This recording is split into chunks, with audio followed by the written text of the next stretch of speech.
Aleluya, gloria a Dios por los ministerios que se levantan en la congregación, gloria a Dios por su palabra, que comenzamos a ministrarla y seguimos ministrándola cada día del año, cada semana, pero por cerrar un ciclo, nuestro Señor Jesucristo comenzó a enseñar en el primer mensaje glorioso en el Sermón del Monte, y si recordamos los primeros versículos del Sermón del Monte, en el capítulo 5, cita la Escritura, que viendo la multitud, subió al monte y sentándose, vinieron a él sus discípulos.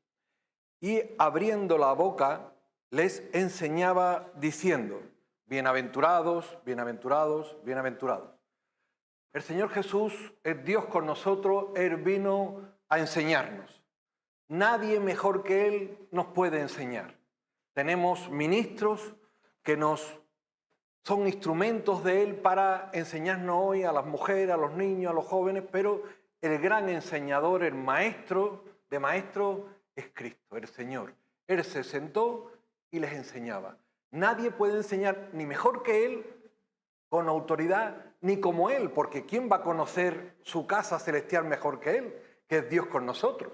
Él nos habla del reino de Dios mejor que nadie. Él no es un profeta, no es un intermediario, no es alguien quien envía, es Él mismo, enseñándonos cómo es Él y cómo es su casa.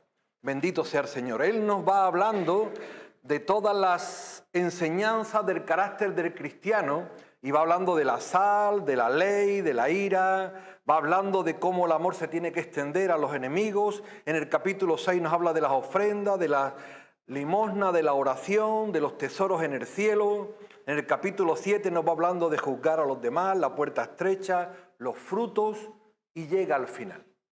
Sermón largo, el más largo de todos los que están registrados en las Escrituras, pero cuando llega al final dice el versículo 28, cuando terminó Jesús estas palabras, la gente se admiraba de su doctrina porque les enseñaba como quien tiene autoridad y no como los escribas.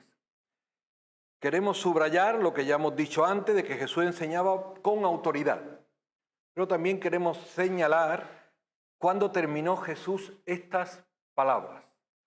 Jesús, Dios, es alfa y omega, principio y fin. Al Señor le agrada que haya un comienzo de la vida y haya un final. Le agrada que las cosas empiecen, se desarrollen y finalicen para su gloria.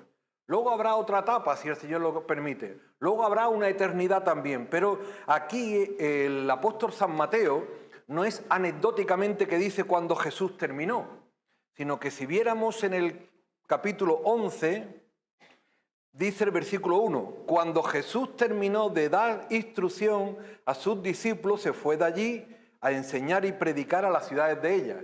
Cada vez que el apóstol, inspirado por el Espíritu Santo, terminaba un bloque, dice, y Jesús terminó.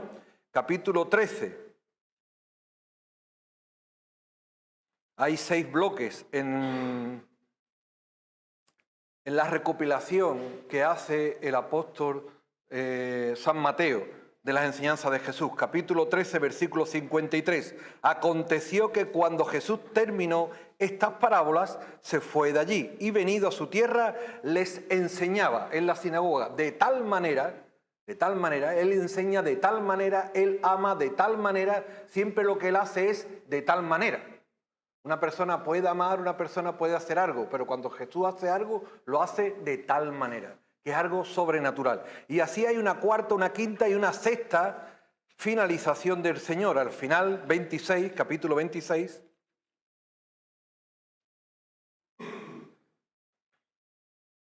Cuando hubo acabado Jesús todas estas palabras, dijo a sus discípulos, cuando hubo acabado todas estas palabras, ya no había más enseñanza. Ahora viene la Pascua.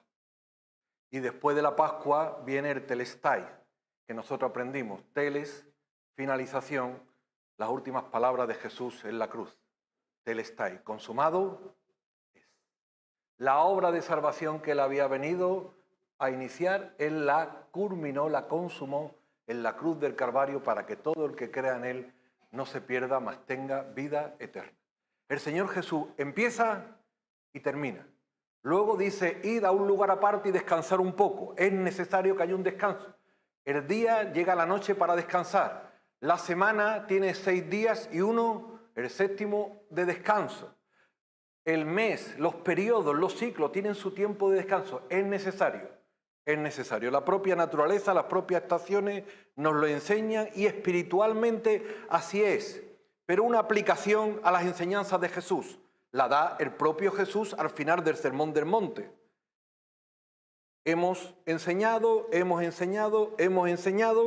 y dice, cualquiera pues que me oye estas palabras y las hace, le compararé a un hombre prudente que edificó su casa sobre la roca. Descendió lluvia y vinieron ríos y soplaron vientos y golpearon contra aquella casa y no cayó porque estaba fundada sobre la roca. Pero cualquiera que me oye estas palabras y no las hace, le compararé a un hombre insensato que edificó su casa sobre la arena. Y descendió lluvia y vinieron ríos y soplaron vientos y dieron con ímpetu contra aquella casa y cayó y fue grande su ruina. Nuestro Señor Jesús, además de enseñar con autoridad, enseña con magisterio, con ilustraciones de cosas tangibles que tiene una revelación espiritual que es más difícil de percibir. Y aquí, para finalizar el Sermón del Monte, el Señor dice, todos han oído la palabra de Dios, pero les voy a comparar que lo importante no es solamente ser oidores de la palabra, sino lo importante es ser hacedores de la palabra. Porque el que hace es una persona prudente, pero el que no hace, aunque haya oído la palabra de Dios, le compara y le ilustra con una persona insensata. El Señor Jesús también usa una terminología similar cuando está hablando de su venida, hablando de la parábola de las 10 vírgenes. Había 5 que eran prudentes y 5 que eran insensatas. 5 tenían su lámpara preparada para la venida del Señor y si venía en aquel momento eran arrebatadas. Pero otras 5 eran insensatas, no tenían su lámpara preparada con aceite. Y si venía, y vino, no fueron con el Señor, se quedaron aquí. El Señor quiere que seamos oidores y hacedores. Hay una rebelión interior en el alma humana a rebelarse contra Jesús, contra Dios y todo lo que tiene que ver con el reino de los cielos. Pero tenemos que ser mansos y humildes. Si Él lo fue, que es Dios con nosotros, ¿cómo no lo vamos a hacer nosotros que somos personas? A rebelarnos contra nuestra rebelión. Si me rebelo contra Dios, yo me rebelo contra mi rebelión. Para ser hacedores de lo que Dios quiere. El mundo, mi instinto, me lleva a rebelarme incluso. A negarlo, a dudar, a desconfiar, a temer. Y Dios quiere que le abracemos a Él con confianza, con la misma confianza que Él nos abrió sus brazos para abrazarnos a todos y cada uno de nosotros. Las casas, cuando se ejecutan, pueden parecer similares. Es más, la casa de un no cristiano puede parecer mejor que la de un cristiano. Puede incluso parecer mejor, porque a veces una persona construye su casa sobre sus propias ideas, a veces construye su casa sobre la propia imitación de conductas de su entorno próximo y puede ser un entorno adecuado, digamos, educado, y puede construir una casa que aparentemente sea fuerte. Las casas son similares entre dos personas, entre el prudente y el insensato. Ya decimos incluso que la del insensato puede incluso parecer mejor que la del prudente. En muchas ocasiones vemos personas apartadas de las cosas de Dios que andan en más sobriedad, en mejores conductas, son personas que tienen cierta admiración popular por su apariencia de buena conducta y lo pueden ser socialmente. Pero el Señor nos llama también a ser prudentes. Una persona conduce con prudencia cuando conduce conforme a las instrucciones civiles. Una persona es prudente cuando construye su casa conforme al arquitecto. Uno puede construir una casa como quiere y eso a mucha gente le gusta. Yo construyo la casa como a mí me da la gana, porque aquí está hablando de la vida de cada uno. Nadie me tiene que decir, ni una iglesia, ni Dios me tiene que decir cómo yo voy a construir o conducir mi vida. Pero cualquier persona prudente se busca un arquitecto. Y el arquitecto y constructor es Dios. Abraham e Isaac podían haber construido grandes casas. Eran personas adineradas. ¿Por qué ellos no construyeron grandes casas y vivían en tiendas?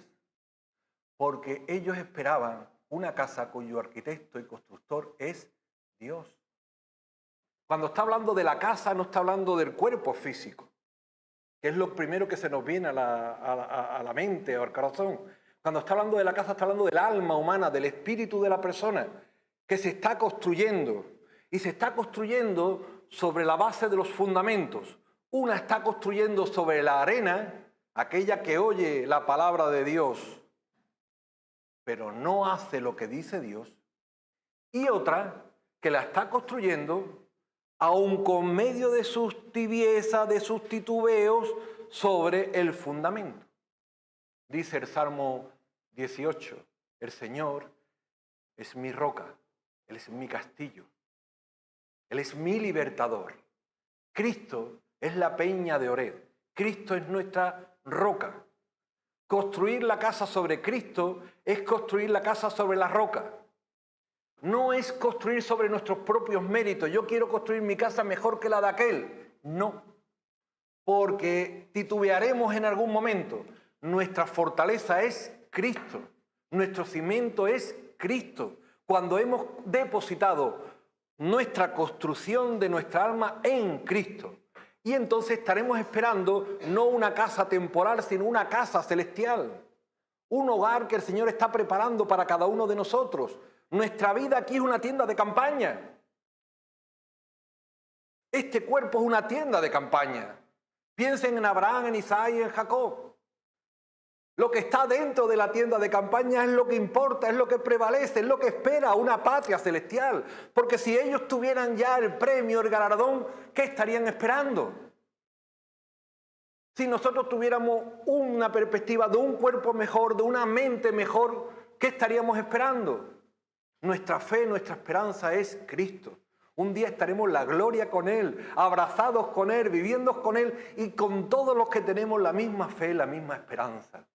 Que esperemos que no sean 5 sobre 5, sino que en la gracia de Dios sean 10 sobre 0. Que esta esperanza y esta fe sea la fe de todos nosotros. Porque aquí la Escritura está avanzando proféticamente, que las personas que construyen su casa sobre la arena, cuando llegan las dificultades, cuando llega el sol, cuando llega la lluvia, cuando llegan los vientos, cuando llegan las tempestades, bendito sea el Señor. Dice precisamente anteriormente el capítulo 5 que Dios hace salir el sol todos los días sobre malos y buenos. Dios todos los días abre las ventanas del cielo y derrama su bendición sobre todas las criaturas, malas y buenas. Dios no le niega la bendición a nadie. Pero también dice que también de vez en cuando cae la lluvia sobre justos e injustos. Los problemas, las dificultades vienen y dan con ímpetu sobre aquella casa. Y aquella primera casa que estaba fundada sobre la roca quizás no era tan adornada, tan bonita, tan aparente como la otra, pero esta se mantuvo firme porque estaba en Cristo. Pero la otra, por muy grande, por muy bonita, por muy lujosa que fuera, ya no quiero decir que estuviera deprimida, porque entonces ya es el colmo, pero estaba hecha sobre la arena. Y cuando vinieron los vientos y las tempestades, ¿qué le ocurre a Jorge? Es magnífico haciendo castillos de arena en la playa. Todos lo hemos visto, un castillito pequeño. Otro día se hacía una barcaza, metía allí a 20 niños. Increíble, el Jorge se llevaba allí 2 horas haciendo un monumento de esto. Pero al final inexorablemente venía la marea y por muy grande que fuera el castillo de Jorge, se desmoronaba. Nada, al sábado siguiente Jorge otro castillo. Bien, pero este no tiene remedio. Fue grande su ruina. Dios no quiere la ruina de nadie. Dios quiere la vida y la vida gloriosa de toda criatura. Por eso Dios nos llama a no ser oidores solamente, porque es imprescindible oír, sino hacedores de la palabra. obedientes a Dios, obedientes a la palabra, a confiar en Él. Él es muy confiable, porque Él fue el que cuando vinieron los vientos, los mandó a callar y se paralizaron. Cuando venga la verdadera tempestad en nuestra vida, el Señor clamará y se parará y pasaremos a la gloria serenamente y tranquilamente, porque estamos en sus gloriosas manos. Amén. Bendito sea el Señor.